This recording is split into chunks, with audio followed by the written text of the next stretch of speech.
going here too. And welcome to those of you who are here. We're glad you're with us again, and welcome to another one in our never-ending series of support for treasurers. It's always a privilege to be able to connect across the country this way. And I'm a minister, I'm not a treasurer, but I really have been so moved over the last 2 years to watch how much extra time and energy and learning you folks who are treasurers have put into the ministry that you offer the church. It's huge, it's enormous, it's often unsung, but let me tell you, it makes an enormous difference. And so we're glad you're here and glad to be able to bring you these opportunities to connect with a couple of folks we know who we can all learn from. So thanks for joining us. As we normally do, I'm going to mute all the mics so that we don't interrupt each other and the dogs don't bark and the sirens don't go off and all of that kind of stuff. I'm also going to turn on the closed captioning. So you will find that at the bottom of the screen in just a minute here as we go. If you find that it's distracting, you can turn it off for yourself. Move your mouse over the screen and look for the ribbon of icons at the bottom of the screen. Look for the More button and then click that and scroll down that menu for the one that says Hide Subtitles. This is a great tool for people who have difficulty hearing or for people whose internet is a little choppy, but it can be distracting for the rest of you. And if you don't want it, that's how to turn it off. For those of you who are watching on YouTube, I'm sorry you can't turn that one off. There's an incentive to come into Zoom if you really want to do that. Other than that, we'll collect the questions in the chat as we normally do. I'm watching the chat in YouTube as well as here in Zoom. And the presenters are going to pause from time to time as we move through it to see what questions will come up. So I will do my best to kind of curate the questions and make sure we don't pose the same question more than once. If I miss your question, it's because I'm human, and sadly I'm very human. But if I haven't caught your question and it's really important and it's unlike anything that we've yet addressed, then put it in the chat again and maybe I'll see it the second time around. So with that sort of set of caveats, I'm going to turn things over to Eric Matheson, who is our presenter tonight. Eric, over to you. Presenter with Clyde. And let me just say good evening, folks. Thanks again for joining this gathering. We're now well into year 2 of doing this on a regular basis, something we never imagined. I'm going to just, before we start moving into the slides, I just want to take a moment for our land acknowledgement. And Clyde and I are both in Toronto, but perhaps you could give a moment thought or even post in the chat box, what part of the world you're thinking about right now in your own locale. But we in Toronto acknowledge that we are on the traditional territory of many nations, including the Mississaugas of the Credit, the Anishinaabe, the Chippewa, the Haudenosaunee, and the Wendat peoples. And Toronto is now home to many diverse First Nations, Inuit, and Métis peoples. We're grateful for the opportunity to live and work here, and we thank all the generations of people who have taken care of this land for thousands of years. This recognition must also be clearly and overtly connected to our collective commitment to make the promise and the challenge of truth and reconciliation real in our communities.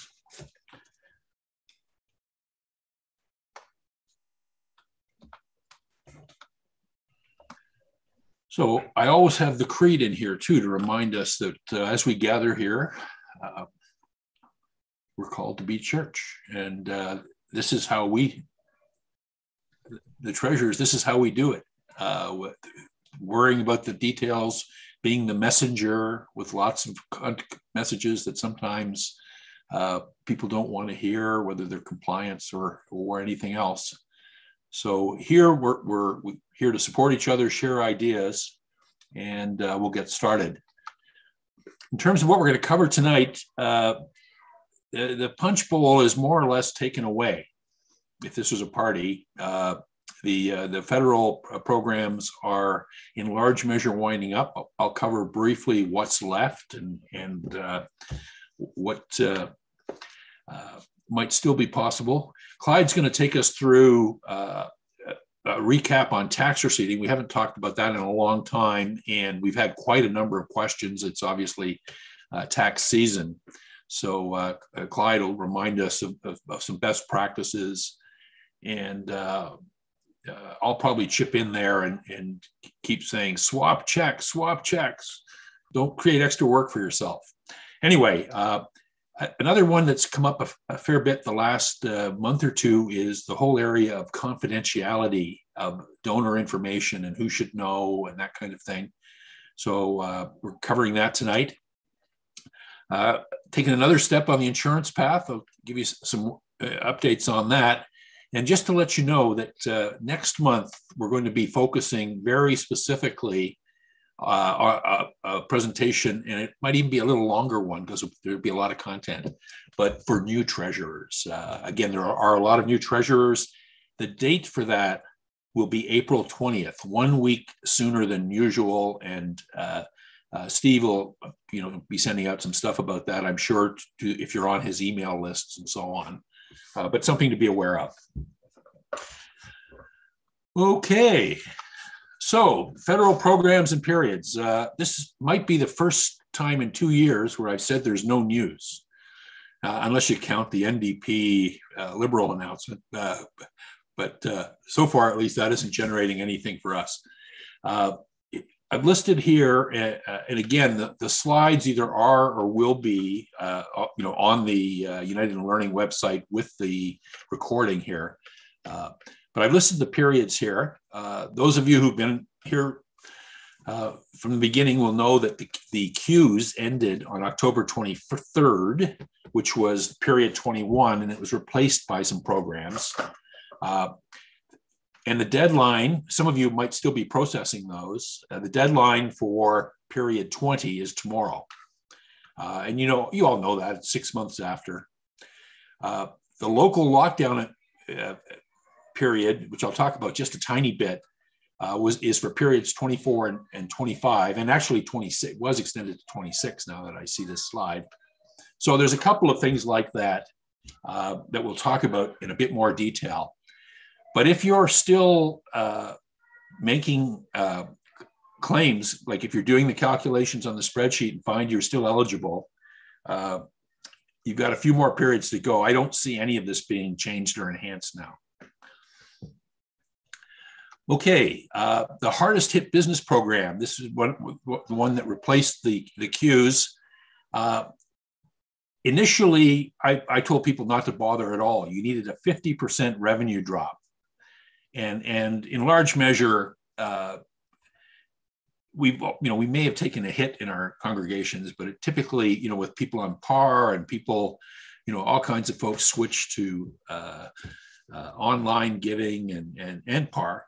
I'm not hearing too many folks looking at 50% reductions, but if you were, the spreadsheets are there.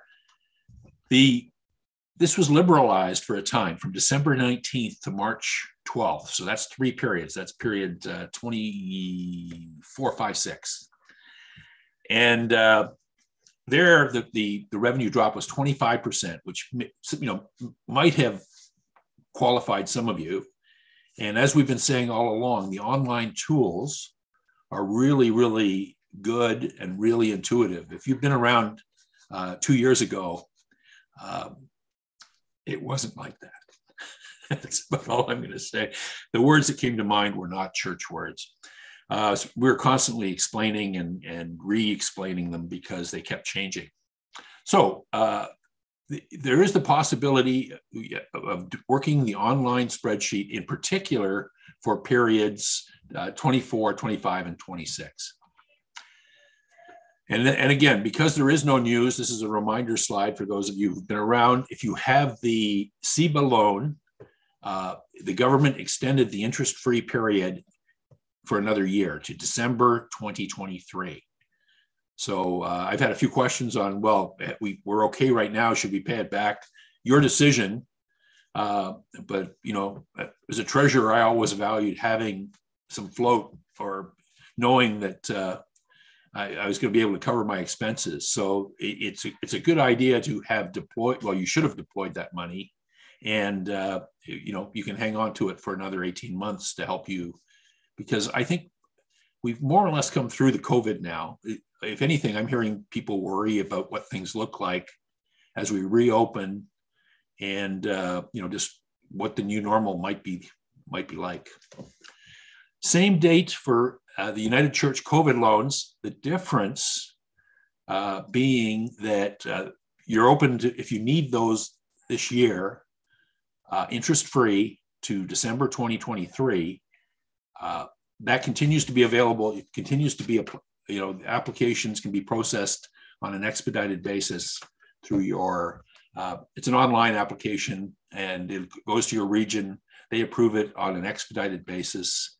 I think I've never seen one that wasn't, but just it is on a fast track if you're hurting for cash.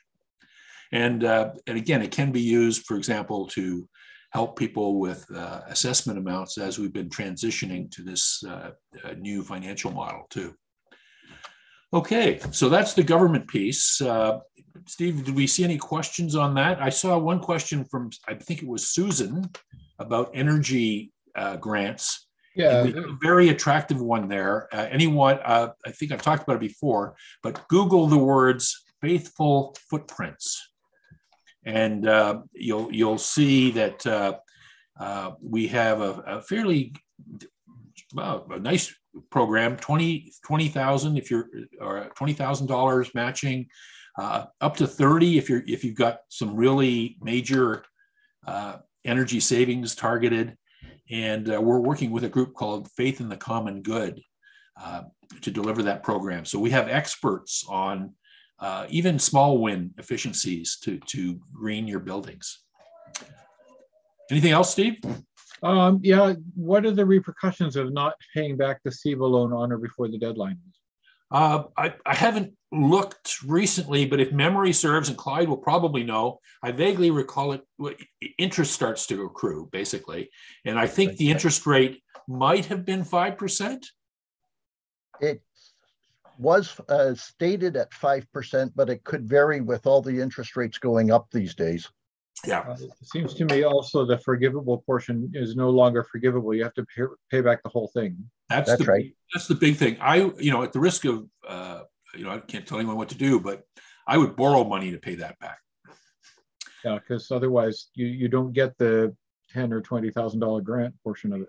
And you've already booked, if you've been listening to our advice, you've already booked this grant that, you know, from the SEBA loan. So, you know, my advice would be find a way to pay that off. And if you can't, look at the church loan, or look at, you know, some way to pay it off so that you qualify for the grant.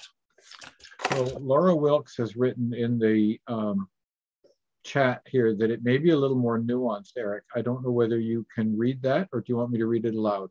I have, well, please do. Okay, what she says is the 2023 date for SEBA isn't necessarily a given. Our loan hasn't been updated with the banks, with the date for the, with those dates with the bank yet. And the SEBA website now says the following, and I'm quoting: program rebate deadlines have changed. The existing terms of SEBA loans require that outstanding balance other than the amount available to be forgiven be repaid on or before December 31, 2022, that's this year, in order to be eligible for partial loan forgiveness. The Government of Canada has recently announced that December 31, 2022 forgiveness repayment will be extended to December 31, 2023 for eligible SEBA loan holders in good standing. If you qualify for the new extended term, your financial institution will contact you and provide details regarding the new repayment date. Mm-hmm. So she's saying it's probably possible, but your bank is supposed to confirm it, is what I'm reading out of that. Yeah, and I think that has a fair bit to do with these things needing to get, you know, to get through the Senate and formally approved as well. So with the announcement yesterday for the Liberals and the NDP, I think we can be pretty sure that that'll go through. But Laura, thank you for that. And as I say, I've been taking that as announced and will be implemented, but we'll monitor that and keep everyone posted. Just follow up on that. Roberto asks, there was a rumor of extra forgiveness beyond the 20,000 for the SIVA loan. Any more information on that? Not a rumor that I've seen, and I would doubt it. Thank you. So Julie says we didn't take out a loan this year, but we need to do a major restoration of our outside steps and entrance to the church. Can we use some of our GIC investments? Someone from our board indicated we have to get permission from the powers that be to cash out funds. Depending on the magnitude of your expenditure, you should check with your region. Each region has, on their website too, property policies around what their approval thresholds are. I can tell you that in Southern Ontario, I think even up to like $50,000 is an automatic thing that either doesn't need approval or is rubber stamped. In some parts of the world, that's a much bigger transaction, and the thresholds are lower. But check with your region. As a practical matter, if the choice is fixing your steps and cashing in the GIC, you're investing in the building and also investing in not getting sued for a slip and fall. So check with your region is my answer. Thank you. And last question before we go back to you, a Faithful Footstamps grant. Say just a little more about that. Is it ongoing? Does it have a time limit to apply? What's happening with that? It's a general council office program. We put well over $1 million in grants out in the last couple of years. The goal is to reach at least 500 congregations. We're about a third of the way there, I think. And there is a strategic review process. But having said all that, the church's commitment to climate change is a very significant piece. And I fully expect this program to be around for a few years yet. You have to get your other ducks in a row. It's not like you can say, oh, there's a grant program. You need to do the work to figure out what might work in your setting. But there are some really smart and cheap and cheerful. I mean, a lot of this is, they won't even bill you, but reach out to Faithful Footprints team. There's a guy named Stephen Collette who's just outstanding. I can echo that. It was a wonderful thing for my congregation, and we just put our final application in last week. Okay. Anything else there that? Nope, go ahead. Well, over to Clyde. Okay, we're going to talk about income tax receipts, or actually receipts for income tax purposes, because they're not income tax receipts. They only help you calculate. Two interesting facts. The first one is just that there's so many of them that are inappropriately issued. And the second one surprises many, many people, and that's that there is absolutely no obligation to issue a receipt. Surprisingly enough, people are thinking that there is a requirement by the Income Tax Act, but there is not.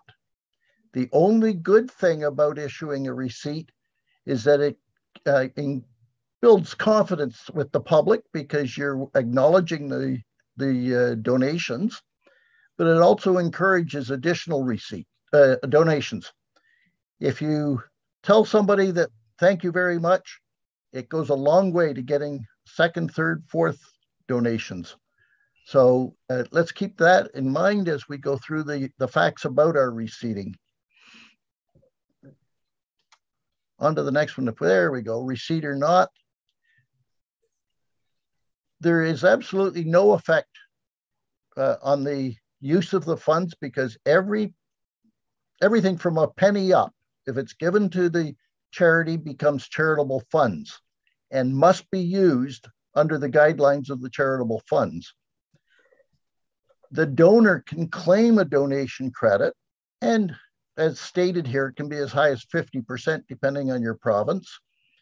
I haven't checked recently to see where the Ontario one is, just out of interest, but when I was preparing this earlier this afternoon, I thought maybe I should check, and I just didn't get to it. But 50% makes it very significant. And it's always higher if you go more than $200 in the year.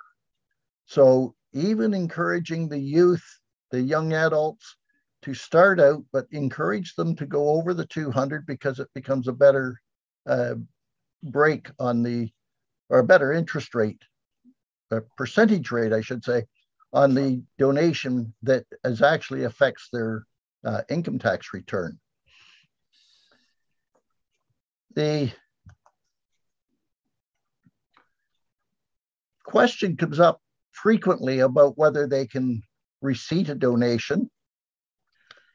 And if you're in doubt, do not receipt it, but then ask questions. You've got time to issue a receipt. The only one that you would have a bit of a problem with is one that's given in December 31st, but even there you've got time before you have to issue your receipts. As I say, you don't have to, but if you do issue them, most people try to get them out in January, early February, so that they're out and with the people, with your congregants when they go to do up their tax returns. And there's a lot of people that like to be the first in line to issue, to file their tax return. And Clyde, I'll say that, you know, when I was a treasurer, I used to make it a matter of pride to try to get them out in January until I rushed it too much and had some mistakes. So it's way better to get it right. Okay, way we look at it, it takes that into account. If you're using a reasonable software program and you keep it update on a regular basis, and you're balancing with the treasurer's books, with what you've got in your receipts, the chances of a mistake is minimized. But we put our receipts out in my own church, and in 3 or 4 of the ones I deal with, the receipts go out in the first 2 weeks of the year. And that gives us time to correct them if needed. There you go. And very proudly, I would have to say the three churches that I deal with the receipts directly on, we have had no adjustments this year, which is a darn good way to do it. So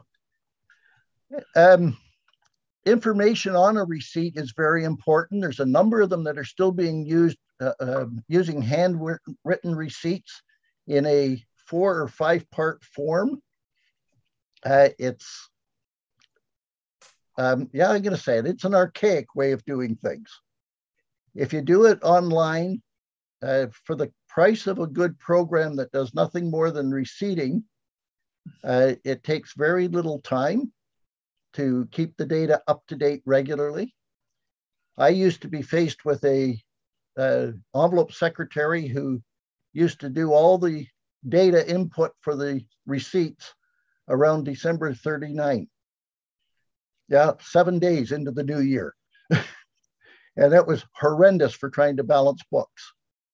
But the receipt itself has to contain a statement to say that it's an official receipt and the name and address of the church. Now, the important part here is it's as shown on the CRA registration. So if you're issuing receipts and you've got an RR registration number, make sure the name on the receipt matches exactly. I have actually seen them question some of those.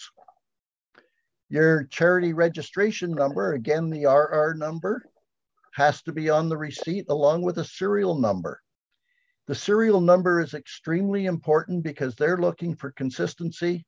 If they come in to do an audit, they will look and check the receipts to make sure that they're sequentially issued and one sequential running per congregation, per RR number. So be aware of that possibility. It has to say location where they were issued, and location is as good as, let's use Toronto, where I'm familiar with here, just saying it's in Toronto, Ontario was where it was issued. You don't have to have exact address. You don't have to have the community name. It's just in Toronto or in Calgary or in Vancouver. The day of the donation is important. However, if you're issuing only one receipt for the whole year, which most of us do, it's just the year of donation. You don't need the specific day. And the date of issue of the receipts. And that is basically the date they're run off or the date they're signed off, depending on how you do it.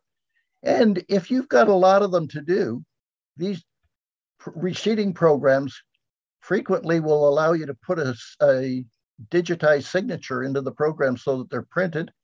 And there is nothing wrong with doing it that way, as long as the person knows that that's the way it's being done. And there's some certain criteria for maintaining the confidentiality of that particular file with the signature name.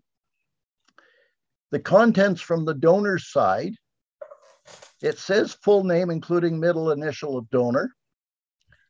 A lot of donors don't have a middle initial, but what they need definitely is the first name and surname. And that has to be there. Full address of the donor.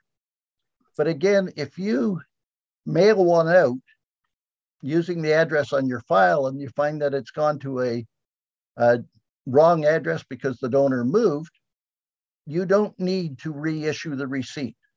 It can still be used by that donor. It's their tax return that will deal with it, and there's no problem at all if they've had a recent move. The amount of the gift is important because it's the total amount you want on there. We'll talk about some others in a few minutes. If there's an advantage, we'll get into what I like to refer to as split receding, and we'll deal with that in a couple of minutes on the next slide. But the eligible amount of the gift follows the advantage and the signature of the individual authorized to sign them. They have to be signed. Digital or manual, doesn't matter, but they do have to be signed. And Clyde, we've had this question before. It can be anyone the board authorizes. It doesn't have to be the treasurer particularly, but it has to be an authorized person, correct? That is quite right. The treasurer is responsible for it, but that does not mean they can't delegate the job. And as long as the board has authorized them to be a signer for that purpose, that's fine. The very last part here is extremely important. A couple of years ago, the CRA said that they had to include on the receipts the Charity Directorate's website. And then they changed their website. So some people think they've still got the old website on and some have gone to the new, but make sure you've got the canada.ca website. And that is a must on there. They've returned a number of receipts that don't have it on. Now, they don't return them in bulk to you because they are only returning when they come across them in a verification process, and they don't see the bulk file of yours. So if you're starting to get some back, think about it, that get your program updated properly to it. Gifts in kind. I stay away from these totally. I don't like them. I would much rather have the gift come in, give me a receipt of some sort, because if it's a receipt and if you can get the name of the church put on the receipt, then you can claim it as an expense and claim your HST rebates or GST, depending on your province. Sometimes even the provincial rebate would be available to you as well. But if you do that, you issue a check, and then they can either sign the check back or they can give you their check, whichever way. The banks today don't like a signed check coming back into somebody different as much as they used to, but they also go through the machines and nobody ever looks at them, so it'll happen. You can get a signed check back through. And by doing that, you've got a very good paper trail of the goods that came in and the receipt. You cannot say that you give us the receipt, we'll give you a check for this amount, but you have to return the whole thing to us. The donation coming back has to be at the whim of the person donating it. It has to be a free will gift. And any of them that I've done that with, 9 chances out of 10, they're coming back with a little bit more because they'll round it up to a round number for their own banking. So it's worth it in the long run. those are the easiest way of doing it. And I suspect the next little bit's going to come up there and it says swap checks. It Oh, will. not quite. Okay. Potential saving. Sorry? This is the one exception. Always, this is the best gift in kind there is. Yeah. Getting securities. And this time when we're talking about them, it's a gift in kind, but you take them and your best way to deal with them is to sell them off almost immediately. If you hold on to them, they go down in value, maybe, and they could go up in value. But you're giving a donation as at the value of the date of the transfer of the security to you. And as is stated here, most brokers will not charge you for a fee for it, but the easiest way to deal with it is through the United Church Foundation. And I have a couple of churches that do that through the United Church Foundation. They don't get many, one or two a year, maybe. And there's other churches, another one that gets quite a number of them at the year end as people make up their pledges, or they start the new year with a donation of this type to cover the pledge for the new year. And you take the expense of whatever loss there is or whatever fees there are for it, but everything else is put out there as a donation. It's a good, clean way of getting nice donations. Yeah, and maybe I'll just add, for my own church, I set up the brokerage. We have a self-directed brokerage account that I set up 20 some years ago. It's a nuisance to set up, though. There's a lot of paperwork, and churches were unincorporated and all that kind of stuff. So if you only see a stock gift once or twice a year, I really recommend going the foundation route. My own church, we get about a dozen or so, and the foundation service didn't exist back then. Otherwise, I probably never would have set one up. So this is the slide you wanted, Clyde, around. Yeah, we're into it now. When you're doing donations or gift in kind, and the example I will use is if somebody goes out and buys a package of pencils and they want the value of it added to their receipt, it's a real pain to issue a check to pay for it and then get a swap a check back, but it's the cleanest way. Because what you have to do is if they gave you a box of pencils today, you have to issue them a receipt today for that gift in kind. And I'm not prepared to start issuing receipts for a $1.50 box of pencils. If it's even that much, I haven't bought pencils in a long time. But if it's a service, like a plumber comes along and he says, well, I won't charge you, you just give me a receipt for it, cannot be done.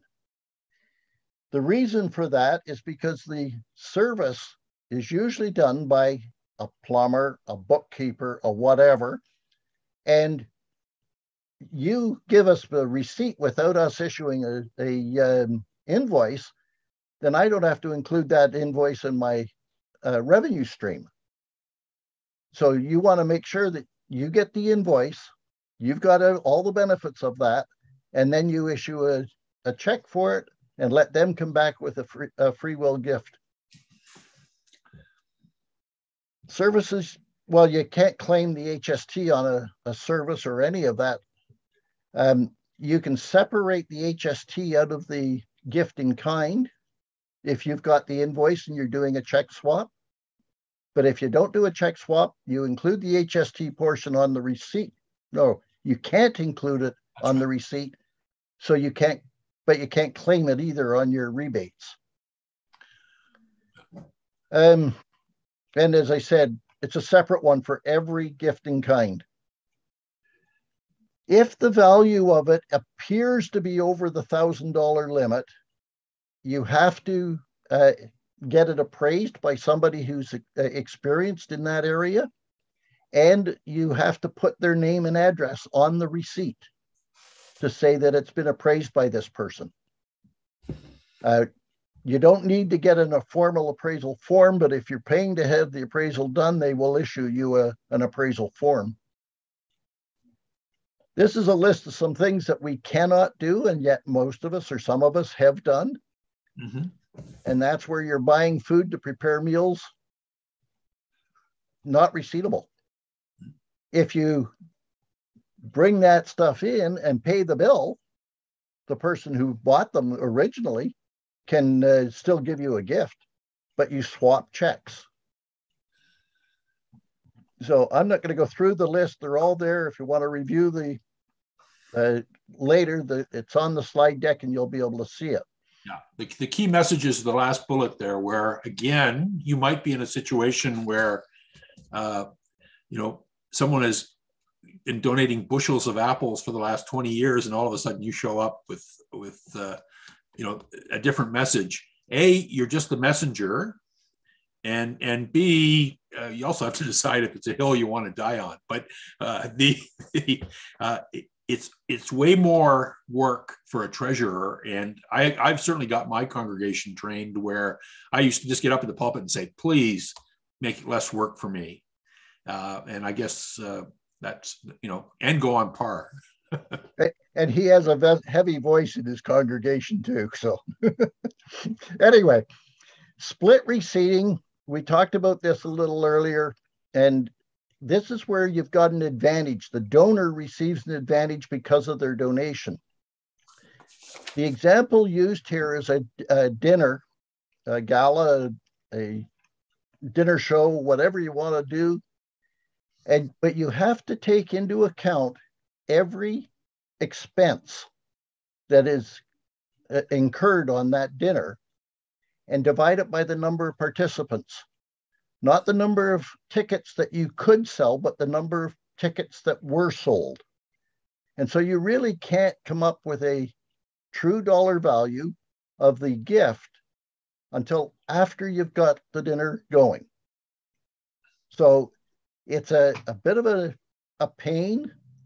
So I have always said, I'm not doing split receding. I avoid them like the plague. Golf tournaments are even worse than a dinner, just because there's so many different possibilities. For instance, what happens if the prize is given out for somebody that gets a hole in one? Other things like that. You don't know what you're doing until the very end. An advantage, and the first one point under the very broad examples, is the use or enjoyment of property. If you have a practice within the church at this point of renting out a room in the church for birthday parties, if a member comes along and asks to rent that or to use that room for a birthday party, you have to charge them the same amount of rent, or take the amount of that rent right off of their receipt, because that's considered an advantage of membership. And that again causes a lot of issue. And it can be big dollars, make quite a difference to the receipt that the person gets. So the same thing with services. You can't do anything special for a member if they're a donor as well that would give the perception that it's a value for because they're a donor.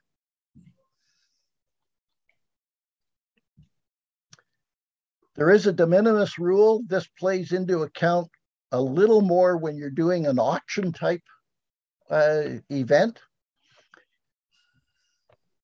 I don't issue receipts for auctions. I stay away from them. But if you want to get into it, if the advantage is 10% of the donation or $75, whichever is lower, the value of the advantage is considered nominal. So you don't have to worry about it. You don't have to do a thing. But if the advantage is greater than 80% of the donation, no receipt can be issued at all. Otherwise, you just split the thing out. And the CRA guides on this are very explicit. I remember the first year or two that I was looking at some of these, and they just left everything up in the air. But today they've modified them, I think, about 8 times that I know of. And so they're very specific on the dinners and golf tournaments, because those are the 2 most popular, where you get involved with the minimis rules and the donations and the value of what's there, the advantage of, and all of these sort of things. So the best line there is what's on the bottom, to go to the CRA and get their resources. A gift policy is very important. One of the things that I look at is, well, first off, the smallest amount, like at what point do you start issuing receipts? Most people will start issuing at $20 or $25. Anything under that, they don't bother even over the course of the year. I consider refusing a gift if you're not certain of the terms. But to do that, if it comes in as a gift of dollars in an envelope and it's got terms attached to it, or it's a check, you cannot bank them until you've sorted it out. Because as soon as you bank it, that gift has to be used for the purpose which is there. One of the ones that I'd like to comment on is the time a church, and this is probably about the early 90s it was, a church received a gift of $40,000 for bells in the bell tower. And they accepted it, they deposited the money, but there was no bell tower. Nobody stopped to think that it was going to cost them a couple of $100,000 to put a bell tower up. Or 5,000 to get a legal ruling to do it. Yeah. Well, the courts refused. Their judge said, "Can you put a bell tower up?" Well, we don't want one. Doesn't matter. Can you do it? And the answer had to be yes. There was place to do it. And he said, "Fine, the gift stays." That $40,000 is still today sitting on their books as a special donation they can't touch until the bell tower goes up. If I can, Clyde, I'll tell one from a client of yours. I was treasurer at the time, and we got a bequest. Again, it was significant. I think it was $25,000. And they said, my mom always wanted a flagpole on the corner in front of the church. And I'm sitting there going, well, I think that's a pretty goofy place to put a flagpole, but I better check with my board members. And we had to refuse it because no one wanted a flagpole except for this guy's mom. So you do have to, anytime there's a designation on a gift, pay attention. And so the people who are counting your offerings Sunday morning or making up your bank deposits have to be aware, and a gift policy spells it out fairly clear. If you've got a decent gift policy, that's great. So just be aware. The last point on that slide, communicate what happens with the money. If the campaign falls short or exceeds. I had one minister who wrote a letter to the congregants without even telling the finance committee and asked for money for the HVAC units. And I went after him about it and said, we can't do it that way. What happens if we oversubscribe? He says, oh, we'll never oversubscribe. He was looking for a total of 16,000 and we ended up with 24,000. So I had $8,000 that had to sit in the bank to wait until the next round of HVAC units needed to be dealt with. So it worked out pretty good because we knew we would use it, but you've got to be aware of what you're telling the congregants. And there is a statement that can be used right on your offering envelopes that would help cover that too, in a general purpose way. If you've got split donations in your offering envelopes, say one for the building fund, you put this statement on and you're open to being able to use it for other things if it's necessary. It becomes a board decision at that point. Okay, away from the receipts for a few seconds here. Let's deal T3010. We're all looking at those. Some of you I know have already filed them. Some have tried to file them and had a lot of problems, but generally speaking, the system's working. File it on time as early as you can. Don't be a Clyde, because I end up doing a lot of them in June. You're much better off to get them in earlier, because if one happens to get returned to you for any reason, for instance, you forgot to attach your financial statements to it, it's when they receive it complete. It's not the fact that you got part of it in on time, it's when it's complete. So you got to make sure you've got time for the turnaround. Your business account is current and accessible. And that doesn't matter if you're dealing with snail mail or any which direction. Make sure that you have access to your business account. We had a discussion as we were starting tonight about access to it. And yes, there can be problems, but there will be a one-off type problem and there's a possible help for it. But make sure you've got that current. T1235, we've stated this a couple of times recently in the last few webinars. No end dates if the person is carrying on the job, in the role. We have many people that were putting on the end date of the end of the year because they're only elected for 1 year. And consequently, in January, you have nobody that can contact the CRA Charities Directorate because there's nobody as a trustee or board member. They're all gone. So be careful with that. 1236 form is another one that has caused concerns over the years. And that's because some people put them on there, but they don't bother to look up the charitable number. And it's easy to look it up on the CRA website. If you go there under charities, and you can get a listing of all the charities in Canada, and you type in the name, and it'll pop up. And if there's many people with that name, find the one with the right city, and you've got the charity number, and you've got their name and their city name. So you can do the research very easy to get that information.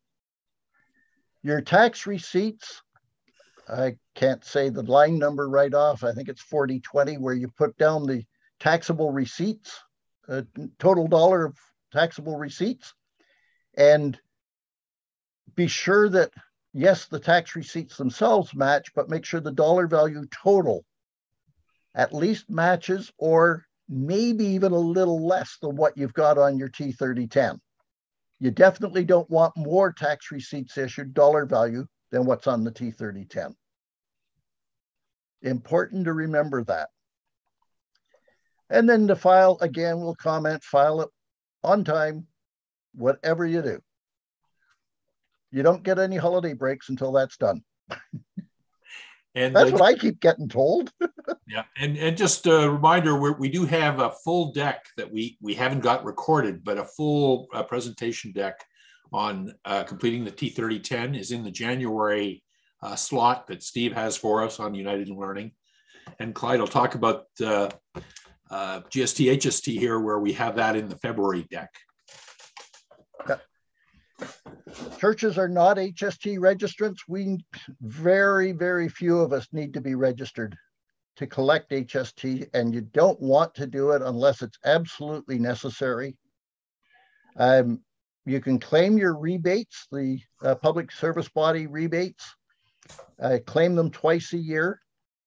And I would suggest that you claim them in the month following the end date, because if another one comes in later and it's dated back, it'll pick up into the next period. That's not a problem. But make sure you get that for cash management. It's always good to have the money coming back to you as soon as you can get it. And remember that it is not a revenue item. When you get your rebate coming back, it is not revenue. It is just a reimbursement of expense. And you don't want to show it on your income statement. You can go back to 4 years, and that's 4 years from the date that you're working compared to the end date of the period that you're filing. So it can be done. And for churches that haven't been doing it, you'd be surprised at how easy this can be to get some dollars in your bank account. If you're online and you have direct deposit with the CRA, file your HST rebate online, and within a week, you're going to have the money sitting in your account. Very, very rare have I found it be more than a week, unless they've lost something, and it would be because of a paper form. We don't pay HST on leases or real estate acquisitions. My understanding is there could be situations on the real estate, but very rare. If you're acquiring real estate, you're going to have a lawyer involved with you anyway. Make sure that they're aware of the situation for HST, and they should be if they're dealing with you. And hope for your best. Keep an eye on that part. Yeah, and Clyde, I'll just jump in to say, even though what Clyde said should be true, the number of lawyers that call me to ask about HST on real estate transactions, I probably get at least a couple a month. So lawyers will tell you they're not accountants, and yet they have to be the ones to provide the advice. So I always point them to the interpretation bulletin.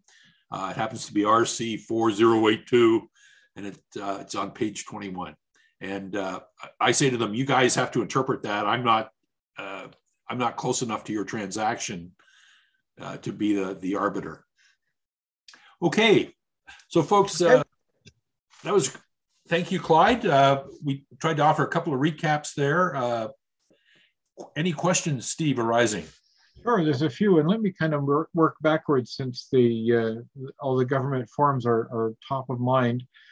I know that you accountant types love numbers, but there's a few of us here who are numerically challenged. So can you tell us what a T1235 is, and a T1236, and a T3100? I mean, what are 30? Okay. What are these forms? A T3010 is your main form that you're filing. That basically is the income tax return for the church, but we don't pay income tax, so they call it an annual charity information return. The T1235 is the one where you list all of your officers and directors. Does that include trustees? Sorry? Does that include trustees? Somebody was asking. I suggest that we include our trustees.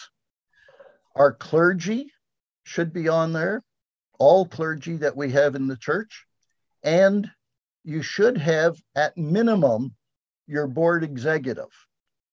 If you want to list 30 people, just keep on typing. Mm-hmm. Yeah, and technical answer, folks, is yes, trustees should be on there, and yes, all your board members should be on there. And no, most other organizations don't have quite the structure that some of us do in church. So as a treasurer, you do wonder about filling out 4 pages of director listings, but technically you should. In practice, exactly what Clyde said, list at least your executive, your trustees, and your minister. Now, there is one hang up with listing those, and that is that some people don't like giving out their birth date. But that is the identifier that the CRA Charities Directorate has to identify a person. They cannot use a social insurance number because the Social Insurance Number Act, whichever act it comes under, doesn't allow for it at the Charities Directorate level. So that's why the birth date is asked for. If the person is really fussy with it, get them to put it in a sealed envelope and give it to you. Now, with our electronic filing, we can't do it with sending it in with the form, because we used to send that sealed envelope with the form, but we can tell the person, you'll open it, nobody else will know about it except you. That information is not put up on the website, so it will never be up there in public view. So but it's a must information. Yeah, it's a charming conversation to have too. I have a few of those in my day. Dana Bryant is surprised to hear that ministers are supposed to be on the T1235. Is that absolutely necessary? The minister is a trustee. Yeah, yeah, and it is a gray area. Dana is correct, because technically a board member for a charity shouldn't be a staff member. And yet we have this mandated rule. And it's been explained to me that the United Church of Canada Act trumps the charity regulation here. So Dana, it is fair, but we do have to explain it sometimes. And the last number of ministers I connect with in other workshops who don't know that they're trustees. Oh, there's lots of those, but yeah, that's not a topic for tonight. No, I agree. So does the National Church have any guidance on developing a gift policy? Let me take that away. I actually think we do. I think the stewardship people have one, but if whoever's asking could just flip me an email, I'll follow up and make a sample or two available, because they certainly exist. I just don't have one handy. Okay, and further going back up, you were talking about receipts at the beginning of your session, Clyde. Is there a particular receding program that you like to recommend?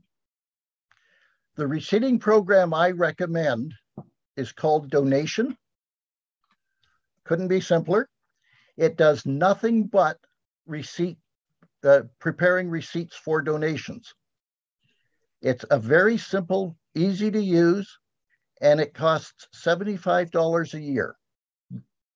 And for the smallest churches, Clyde, it used to be free. I don't know if it still is. If you're under 100 donors, you can get the light version, which is free. Yeah. And it's a great little program. We have probably about 40, 45 envelopes that we deal with on a weekly basis on an average. And the envelope secretary for our own church does that in about 10 minutes. Not the counting of it, but the rest of it. Yeah. You can even use this program to prepare your bank deposit form if you want to put everything in it. What about some of the bigger programs like Power Church? What do you think of those? Power Church is fine as long as it's maintained. There's a lot of people that get Power Church if you're using the desktop model and they don't update it. So you lose the ability to have all of the information that the CRA says must be on a receipt. And that's where I have found most of the problems with receipts, is that they're using a program that is old. So whichever program you use, make sure you keep it current. I interrupted you before you told us about the T1236. Yes, I was aware, and I was going to go back to it. Thank you. T1236 is where you list all the donations that you've given out to what they refer to as qualified donees, which basically says it has to be another charity or similar event, association or that. The T1236 lists the name of the charity, the city that it's in, and the amount that you've given. They ask a couple of questions other than that, but it's all very simple, straightforward information. You need the BN number, business number, but with the RR designation on it. And one of the first ones that you could list on there is your mission and service. It's the United Church of Canada Mission and Service Fund and the number. Thank you. Noel writes, our secretary is also chair of our outreach committee. Should her name be on the T1235? I would say if she's chair of the outreach, why not? It's not a problem that she's an employee. I think the argument there is that it's a different role. Yeah. I mean, to be honest, I routinely advise against churches employing members because it's fine unless it isn't. But having said that, we then, if we ever get into trouble on it, we talk about roles. And in a small community or something, it could be that a staff person attends the church too, and the hat they're wearing is a board member, not a staff. And that isn't technically correct, but I don't see us ever getting in trouble for it. Yeah, once you're on the board, or once you're staff member, no matter where you're sitting in the church or what hat you're wearing, you're still a staff member, and there can be a conflict of interest. Mm-hmm. Yeah. So folks, the one thing I'll say is if there were folks out there asking what those forms were, then go to, I think it's the February, I'm trying to remember which month it was. It was January, I think. January. Yeah. Go and check out, there's a full deck where we walk through the T3010 and the other forms, more or less line by line. So that would be it's a few slides a page type thing. You could browse it and familiarize yourself with it if you haven't been filling out that report. It is the single most important thing you do as a treasurer, because it is the one thing that protects charitable status year in and year out. So that's really important. I'll turn things back over to you folks now for the next part of the presentation. Okay, so something we've had a fair bit of question on, and I've actually cut and pasted from a form that we have available. So it's not online yet, or I think if it is, it's buried somewhere. I have to go find it. But the question of whether a minister should know what people give, or for that matter, if you have lay leadership, stewardship leaders, how many people should know what people give? It comes up all the time, and I'm speaking to it here. I have a point of view, and you might have a point of view, but it has to work in your setting. This is not a hill to die on. It's just something to be aware of. So, and particularly when it comes to clergy, there's a lot of sensitivity to it. There's a whole view here. You can read the slide, but there's a lot of arguments that clergy shouldn't know what people give, that there might be favoritism or in pastoral care, money isn't spiritual, all that kind of stuff. It cloud their judgment. They might treat people differently. The other side of the argument is the minister is the one constant, and if more or less trying to guide the whole show. Money is a spiritual matter. You can have that conversation, but I wanted you to be aware that this resource is available. And wherever you land on it locally, you should be aware of what the prevailing ethos is, and maybe even have some board discussion about it. I happen to believe very strongly, and the ministers, and I'm going to use this term, the best ministers I know, or the ones that have been especially successful that I know in growing congregations or having vibrant congregations, typically advocate knowing this information. But there are also lots of ministers who don't, and I'm not in any way castigating that. I'm just saying that this is a subject of considerable discussion, and these handouts here. As I say, I have a PDF file that I could send you. So feel free to email me this, and in time for the next meeting, I might either know where it is online and be able to point you to it. Well, let me add, as a minister, I share Eric's perspective. The book I recommend is a book by Cliff Christopher called Not Your Grandparents' Offering Plate, which is a wonderful introduction to stewardship in the world we're living in. But basically, as a minister, I know what every member contributes in terms of their volunteer hours. And I don't think knowing that changes the kind of pastoral care I offer. And so this is just one more piece of that kind of similar kind of information. People's contributions come in many ways, not just financial. So. However, this is, just to say, it is a flashpoint, and it is, absolutely. Do not walk into this all full of zeal to change something. Find out what your local context is. But again, this is part of the same, knowing if someone starts giving regularly, someone stops. I mean, sometimes it's just a mistake, right? But other times it could mean something where, a pastoral intervention could be just the absolute right thing. So whatever one thinks of this, and we're certainly not going to debate it tonight, I just wanted you to be aware of it. And again, from a stewardship perspective,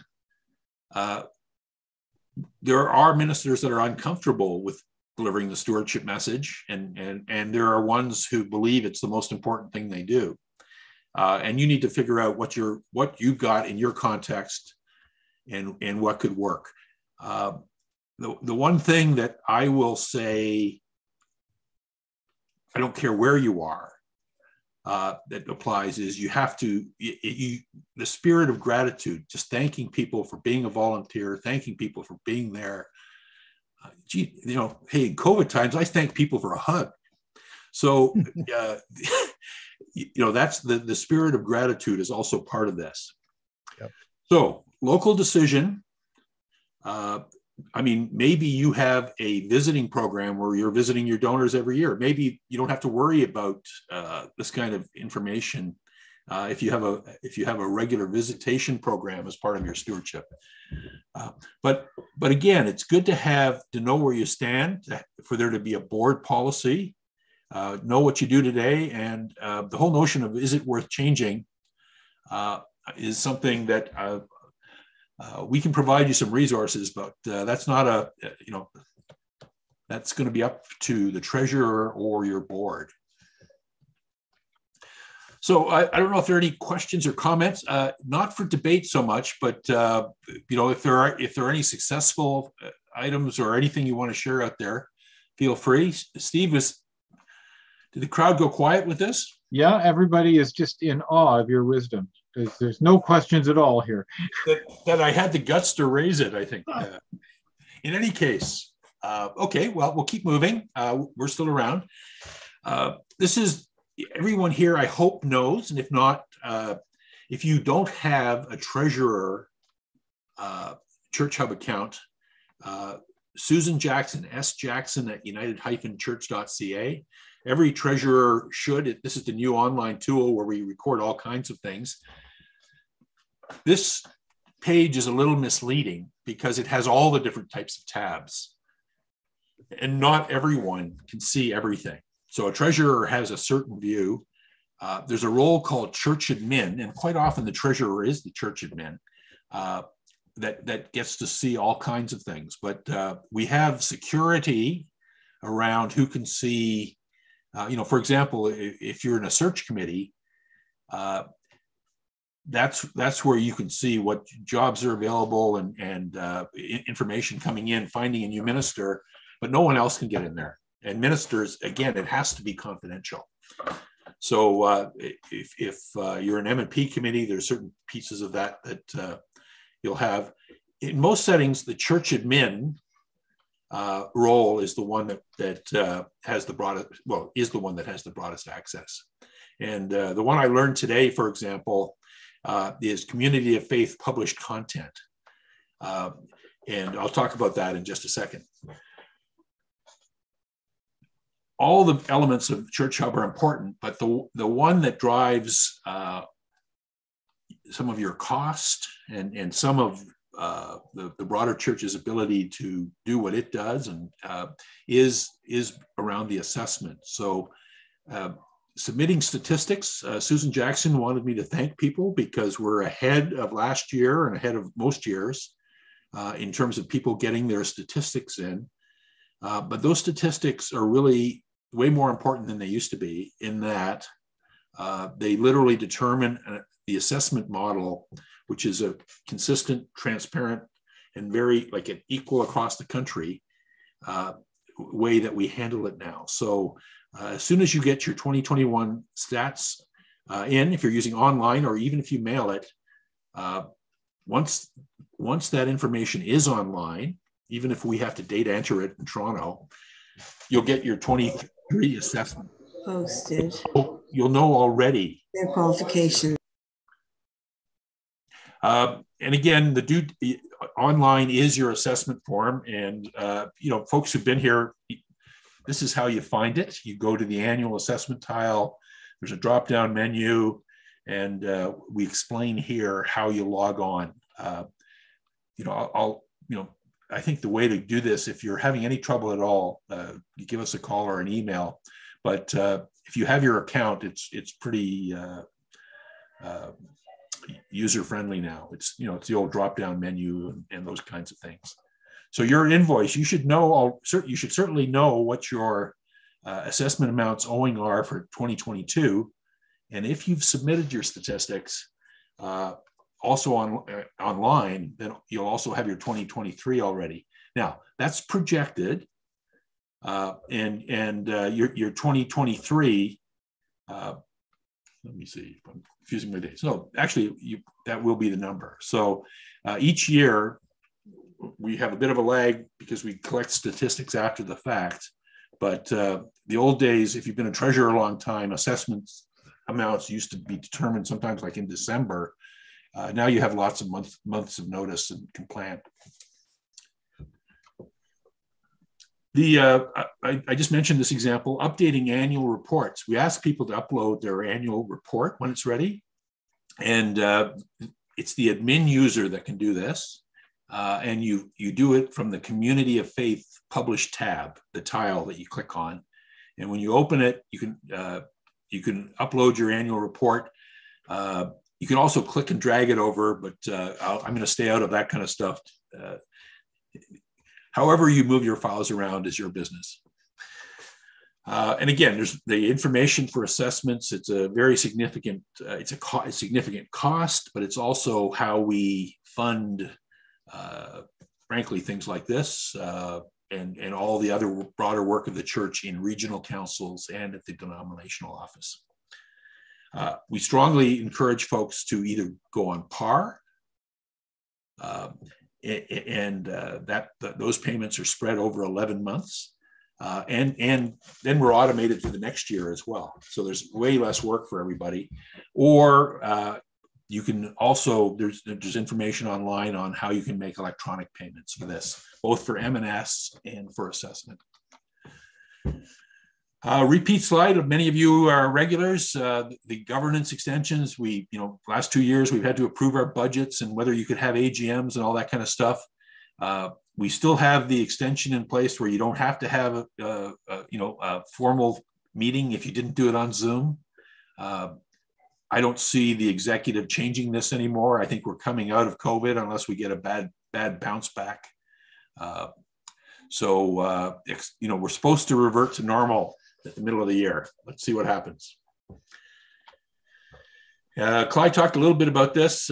Have an investment policy. I sense that there are a fair number of new treasurers tonight. If you have investments, you should have an investment policy. There's a nice primer on this, just what it should include, and in particular, talking about your risk tolerance. If you're someone looking finally, you've been looking at your GIC returns for the last 5 years and you've been reading about stock returns, that's all fine. You probably could and should have a longer term investment strategy, but but doing it all at once right now, might not be a good move, because anytime you're switching over, there's a risk of bumping into market timing. So here's a question from Bob Schmidt in Saskatoon. I try to feature individual questions as they come in. Bob is one of those volunteers that spends a ton of time as a treasurer, and I think he or at least some folks in his context might get a T4A, get an honorarium for that work.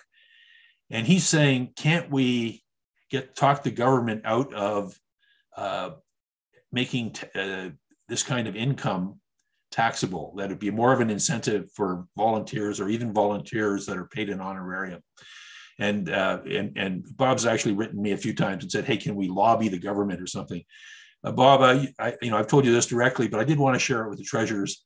There's no chance that the CRA is going to give up on, chasing income and tax money. They would view this kind of thing as tax avoidance. Now, charity laws are being liberalized literally as we speak. There's a whole bunch of stuff happening at the federal level, but I guarantee you this won't be one of them. Okay, I'm switching gears here to insurance, our cyber insurance program. Last month, I reported 2 claims. We have 3 now across the country where people have gotten into ransomware situations. There's a 25, this is where all congregations are covered under an umbrella plan. that I pay for nationally. The deductible, the local deductible is $2,500. And just to say, I've been really, really impressed with the service level. You know, we certainly haven't been saying that on the general insurance side recently. Self-insurance. Yesterday was another milestone. At the national level, the finance committee of the National Church approved a proposal going forward to the executive, which happens next week. And the idea of forming what's called a captive insurance arrangement, which is something lots of charities do, lots of all kinds of private companies do. They do it for tax reasons. But we're looking to create a structure nationally that will reduce your insurance premiums 15 to 30%. And when I say 15 to 30%, it's because there's a 15% increase coming. If you have a March renewal, as my church does, there's a 15% increase coming again. And what this program would do would roll that back and further, even from what you're paying now, reduce it 15%. The reason we can do that is we're frankly looking to take on risk. We're looking to put in some money from the national balance sheet as an investment in this to just take some of the insurance pressure and hopefully future pressure off of congregations, because insurance premiums have increased between 50 and 100% in the whole sector. So just to say, if this proceeds, it looks like it will go to the General Council this summer. If it proceeds, it takes some time to set up and the legal stuff and whatever, but I need the approval too first. In December, anyone renewing in December would be looking at a 15% reduction in premium and not getting the increase that would have otherwise come through. And everybody else, when they renew, you'll see some language. We're trying to shorten the policy period and deliver. Now, this is for folks who are with HUB and what's called the UCC Protect Plan. If you're not, you should get, at that point, you probably should get a quote. It's an optional thing, but in December, we expect to have an insurance offering that's identical in terms of coverage and all that, but offer it at a lower cost. The one caveat I want to put on people is it still needs to be run like a business. The claims need to be contractual. You can't sit there and say, no, I'm not fixing up my building, or no, I'm not visiting, I'm not putting in safeguards for an empty building. It has to still be run like a business. But the idea is that the insurance company profit from underwriting, the insurance company investment, the brokerage cost, all of that would be reduced and flow back to the church. So I said a lot there, but I'm just trying to get you set up. There's still a chance that it might not happen, but right now it's all systems are go.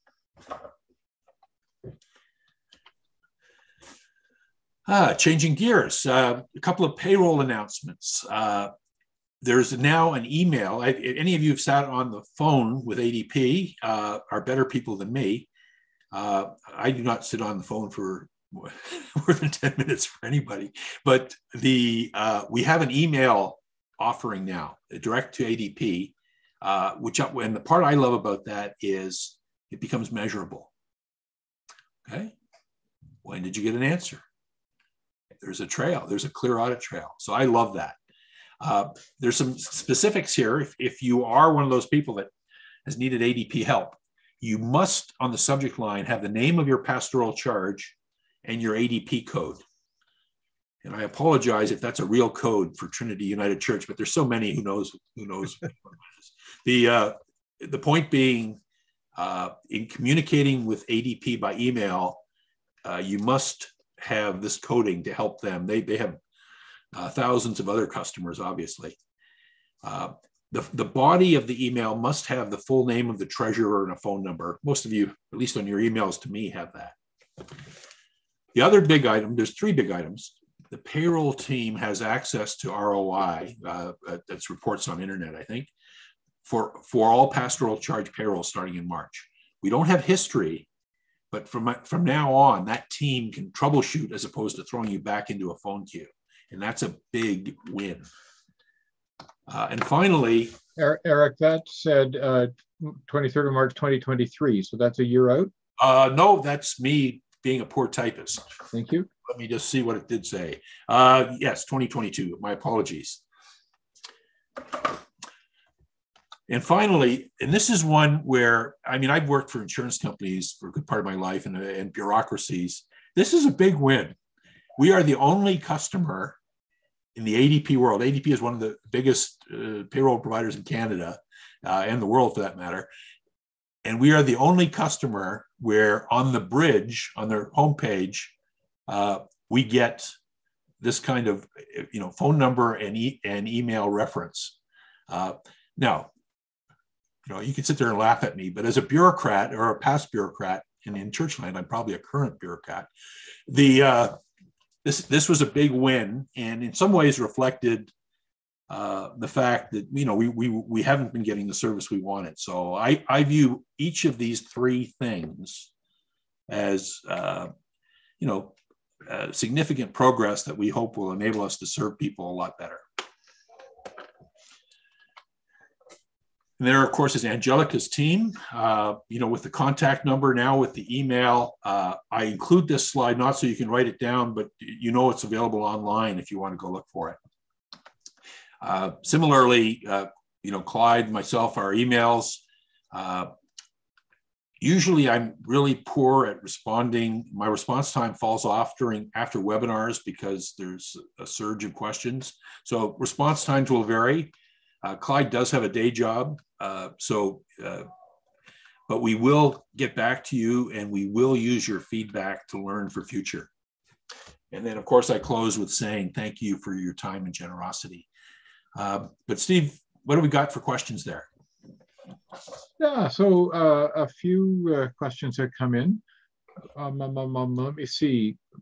From Bruce and Susan on the statistics and the assessment and so on, they're paying their assessment by par. Do we have to fill it out as it changes every year, or will the United Church change the amount when our assessment changes? No, you've authorized it, and the amount will change.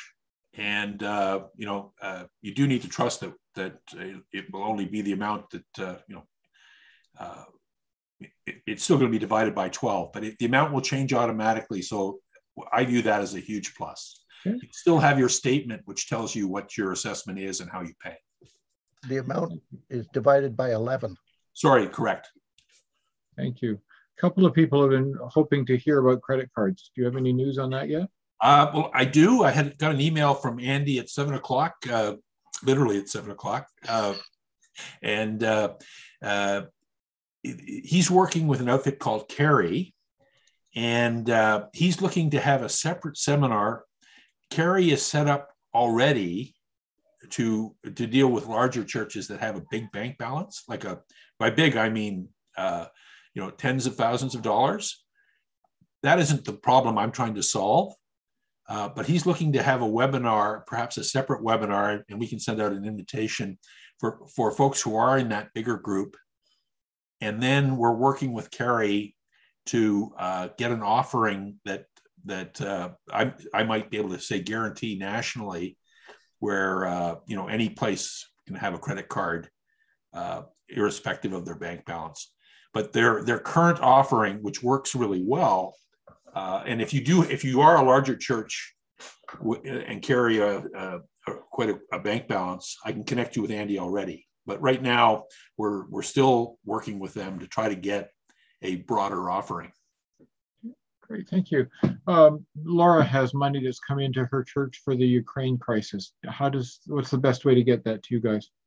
However you get other money to us. Can it just be transferred to M&S online, send an email? Yeah, well, certainly M&S gifts. We have a way to send M&S gifts electronically. We aren't really set up for Ukraine gifts electronically yet. if you did do that, you should send an email to follow up to say, I've sent some earmarked M&S or something. Yeah, I think that was her concern, is that she didn't want it just lumped in with the regular M&S donations. Yeah, snail mail still works too. And it is, we aren't quite yet set up for special appeals. Right now we can collect M&S and assessment. Okay, thank you. What is counted as investments on the value of investments on the assessment? Is that GICs? What do they mean by investments? It's the same that you define for the CRA. Typically, something with a one-year term is not considered an investment. But anything that goes long-term, if you hold any kind of investment account as opposed to GICs, that will count. And if you have laddered GICs, it would normally be what you put on your financial statement. So I know I'm splitting hairs there a little bit, but that'll be the difference. There was a discussion earlier in the evening about designated donations. What about donations that go to the Memorial Fund? Is there a kind of blanket restriction on those? What are the terms for a gift that just says Memorial Fund? Perfect. Actually, great question. And I do have samples of this because I've had to develop a memorial fund policy. It depends what your memorial fund is for. So in some places, a memorial fund is literally the building fund and are quite restricted. In my own church, we've made it clear that a memorial fund gift, and I'm not even sure if we even have a fund for it anymore, but nonetheless, a memorial fund gift was a contribution to general operations. Mm. But it is something you should have a policy for, or even tell people. Yeah. For me, memorial fund gifts typically come in at funerals. Mm-hmm. In my congregation, our policy is that the memorial fund can be used at the discretion of the board. Well, but it's not normally used for normal operations, but the board has to say. And I would say that that's a common, and I would recommend something with at least that amount of flexibility. I mean, if you have a special purpose for it, you can if you are raising money for Clyde's bell tower, you could create a policy for that too. You could create your memorial policy for that. Yep. But the key phrase here is, folks, it's like anything else. If you're explaining after the fact, you could be into lawyers and discontent. If you say up front what it's for, there's nothing to discuss. Ron says, I'm on the board of a United Church Incorporated ministry. It uses Hub for the directors and officers liability insurance. Would the self-insured plan still cover that, people in that category too? Or is it just for communities of faith? The initial proposal is for congregations. The UCC Protect congregations includes the umbrella program for congregations. However, it would, particularly for that, it would be a very simple matter to have a similar umbrella program that would, at least for incorporated ministries, offer a discounted rate from what you're paying today. So the answer when we launch will be no, but sometime in 2023, the answer would probably be yes. That's it for questions that I've seen come in. Somebody is saying Angelica hasn't responded to an email that was it came in 2 days ago. You know what? These folks are all involved in the general council learning sessions right now. Eric's playing hooky tonight, but he has to be there next month. Angelica's with the general council right now. They're all kind of burning the midnight oil and working hard. So let me give Angelica's excuses here. They haven't forgotten you, but they're tied. They're being drawn in too many directions right now, and that goes for both of these guys. Yeah, and I don't, if it's really, really urgent, send it again. But Angelica's response is better than mine, frankly. So she is with the general council learning session tonight. Yeah, thank you. I think that draws to a close our program for tonight. Let me highlight for you again that next month we're changing our regular meeting time.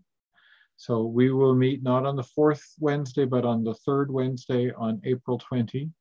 and it will be a special session focused very directly on new treasurers.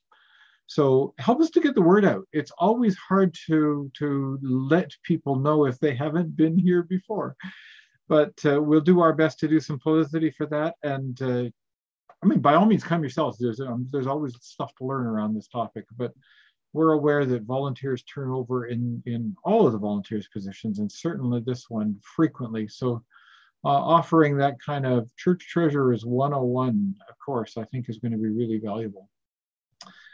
Eric and Clyde, again, a pleasure. Thank you for your work and for your ministry and for the ways that you're supporting all the folks online with the work that they do. This is vital and much appreciated, and we're grateful. Well, thank you all treasurers. And thank you for doing this, because it's something that we've never had before. And even us old guys learn something new every session. That's why I keep coming back. So thank you. Thank you. Well, see if that happens with the new treasurer session, but thank you.